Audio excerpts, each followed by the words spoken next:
तो चलिए ब्रेक के बाद एक बार फिर से आपका स्वागत न्यूज 18 राजस्थान पर। बजट को लेकर खास पेशकश में और मुख्यमंत्री अशोक गहलोत की तरफ से आज सदन में बजट पेश कर दिया गया है, जिसकी उम्मीदें थी और ठीक वैसा ही बजट जहां पर घोषणाओं का अंबार भी रहा। आखिरकार इस बजट को किस तरीके से देखा जाए और अलग अलग विशेषज्ञों की राय में यह बजट कैसा है, ये जानने के लिए हम आपको सीधे जयपुर लिए चलेंगे। आपको बता दें कि आज घोषणाओं की एक झड़ी मुख्यमंत्री अशोक गहलोत ने लगा दी। जादूगर के पिटारे से एक के बाद एक कई घोषणाएं निकलती चली गई, चाहे वो युवाओं के लिहाज से बात करें, महिलाओं के लिहाज से बात करें या फिर किसानों के लिहाज से बात की जाए। प्रदेश में अलग अलग घोषणाओं का अंबार देखने को मिला। आखिर इन्हें कैसे देखा जाए, पूरा विश्लेषण हम करेंगे। आज लगातार बजट को लेकर के नजर बनाए हुए हैं। बजट पर खास पेशकश में सीधे लिए चलते हैं जयपुर, जहां पर मौजूद है सहयोगी आसिफ। और आसिफ, कैसे इस बजट को देखा जाए? विश्लेषकों की पूरी टीम आपके साथ, पूरा एक खास पैनल मौजूद है, चर्चा कीजिए जी।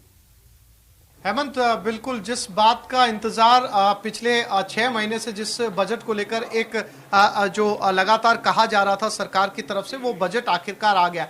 हालांकि बजट की शुरुआत में हेमंत हम सब ने देखा, पूरे प्रदेश ने देखा, थोड़ी गड़बड़ियां भी हुई, लेकिन उसके बाद में जो है वो बजट को औपचारिक रूप से पढ़ना शुरू किया गया।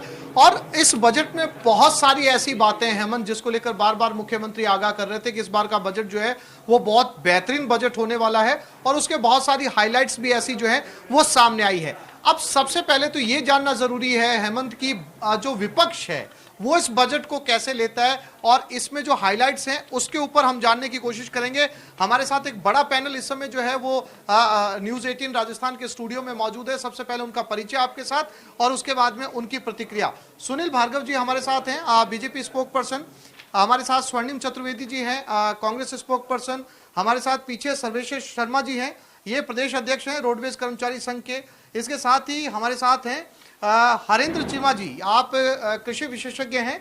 और इसके साथ डॉक्टर एस मोहना कुमार, ये अर्थशास्त्री हैं हमारे साथ। तो सबसे पहले विपक्ष की प्रतिक्रिया हेमंत सर, बजट आ चुका है और मैं बजट की हाइलाइट्स की बात करूं तो ऐसी बहुत सारी चीजें जिसके बारे में कहा जाता है कि बजट जो है आम आदमी के लिए होना चाहिए, लेकिन बजट आम आदमी के लिए तो होना ही चाहिए, आम आदमी की समझ में भी आना चाहिए।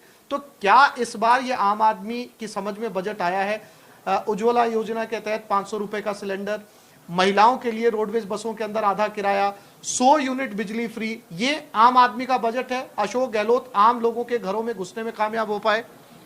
देखिए, इस सरकार की जो पूर्व बजट घोषणाएं हैं उस परिप्रेक्ष्य में यदि इस बजट को देखें तो मुझे लगता नहीं है, और मैं आंकड़ों के साथ आपको बताऊंगा कि ये जो बजट की घोषणाएं हैं, जैसे पिछले वर्ष के बजट में 1029 घोषणाएं की गई, जिसमें से 350 पूरी की गई।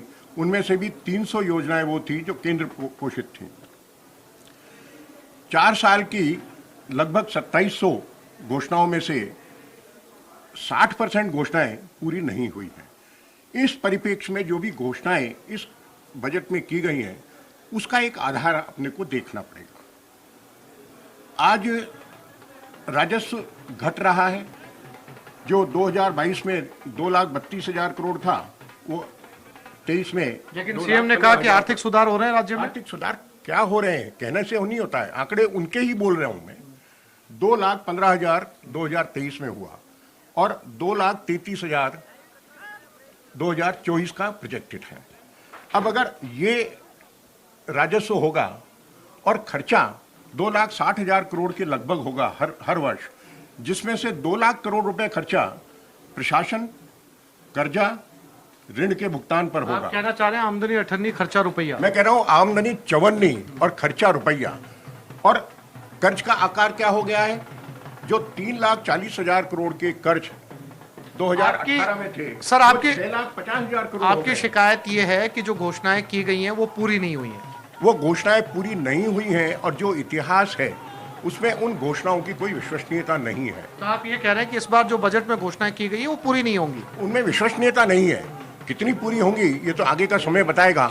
और महंगाई के नाम पर केवल 19,000 करोड़ की राहत, और उसमें भी रसोई गैस। स्वर्णिम जी, पूरी तरीके से आपके बजट को खारिज किया जा रहा है। ये कह रहे हैं कि पिछले बजट के इन्होंने अपने पास आंकड़े रखे हुए हैं कि पूरे बजट के अंदर जितनी हजारों में घोषणाएं हुई हैं उनमें से कुछ 100 आपने पूरी की हैं, और ये जो आज घोषणाएं हुई हैं जिसको लेकर पूरे राजस्थान के अंदर आप एक खुशी का माहौल बता रहे हैं, उसको ये सिरे से खारिज कर रहे हैं। सर मैं नहीं बता रहा, आप खुशी का माहौल तो आपके सारे जगह संवाददाता होंगे, आप देख लीजिए।